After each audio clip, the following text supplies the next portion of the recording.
Oh, excited, it was definitely a battle today, right on my first warm-up there, just had a little bit of a, my SI kind of just did a little, oh man, I was just got really tight, and I was like, oh gosh, so I was like, just survive, and it was just a crazy competition, the ball was just running, and I just wasn't able to stay with it, but that's okay.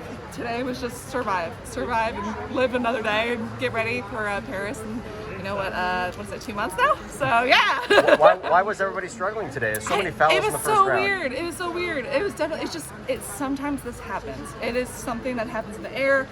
Some days that it is just no one can really catch their grounding and catch their feet, and it's just one of those things. Like I always say, Olympic trials is just one of those things where it's like, yeah, the pressure, the excitement, the energy, and I was like, but the tone of the meet, sometimes it just gets a little wacky, and today was a wacky day. Did you notice something with Brooke that was like, so what was that? Did you notice something with Brooke, especially since she had 3 fouls today? My heart goes out to Brooke. I didn't really see much. I try not to watch other throwers when they're throwing, but to have 3 fouls, that's heartbreaking. And for her, she is such a force to be reckoned with, and the future of the sport. And she's just been so great. And it was hard not to be emotional to see that happen to her because she's my friend. So I wish nothing but the best for her. And I just wanted to hug her, to be honest with you, because we've all been there. We've all had that happen, and it just really breaks my heart. But it's part of the game. Yeah, like wide range of emotions going through, but for you to be able to accomplish that mission, get back there, take care of business despite everything, how does that feel?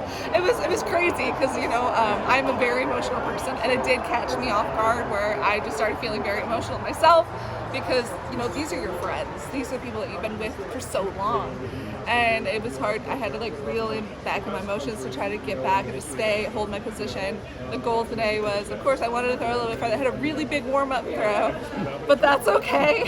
It happens, and it was just one of those things that today I just couldn't get exactly the job done, but I placed in the top 3, and we're heading to Paris. And for your friends and family back home, yeah. What does this mean? How special is this to represent? Oh my gosh, so this is my 3rd Olympic Games. My second one, I was leading the world at 80-31, and I broke my ankle, and I ended up placing 8th at the Olympic Games.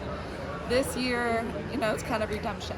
It's just kind of get back, and I want to be able to wear one of these around my neck and bring that home to my community, bring that home to my family, bring that home to my country, because there's so many people that have given their lives for us, and I'm very, very supportive of my military family and my military staff, and because our world's not perfect, our country's not perfect, but it's ours. And there's nothing better than to sit there and you hear the national anthem and you see the red, white, and blue flying. It's just one of those pure moments that that you're home. And I can't wait to go home back to Lincoln County and to see my people and SIU Carbondale, University of Illinois. It's just been, I've had so much support, and I've been through a lot of struggles and a lot of injuries, and I could not have done it without them. Congratulations. Thank you. Unlike Tokyo, you're going to have fans this time. Yes! How excited to showcase your spark, your everything that's about you to Paris and the people that are going to be there? I'm so excited. Being able to go to Paris, wearing the red, white, and blue, and having my family there. I remember in Rio, the best thing in the world was having my mom and dad there, and I remember being so nervous, and I remember hearing my mom's voice going, DeAnna! And I guarantee if they would have been there at Tokyo, I could have thrown a little bit farther, even on a broken ankle. I just know when you can feel that support, you can feel that love and that excitement, it comes forth in your throws. And for me, it was just, that's what I needed, and that's what I'm looking forward to in Paris. What are you going to tell them, and what's special about this group? Oh my gosh, it's crazy. They are such a bright future, and they're such wonderful young ladies. And it's kind of nice that, I'm kind of a little bit, I guess, the older one now, which I'm like, ew, I don't like that, but that's okay. I'm a little bit more experienced to the grounds, but they are wonderful young ladies, and I'm really looking forward to competing with them and going to Paris and competing and, God willing, bring home one of these medals with us, and then show them kind of the ropes and reins of the future of, the United States hammer throwing. What's that feel like? Does it feel like your third one? It doesn't. It's so weird. It's like I feel like I'm still young and I'm still just like, hey, hi guys, you know, I feel like a little baby myself.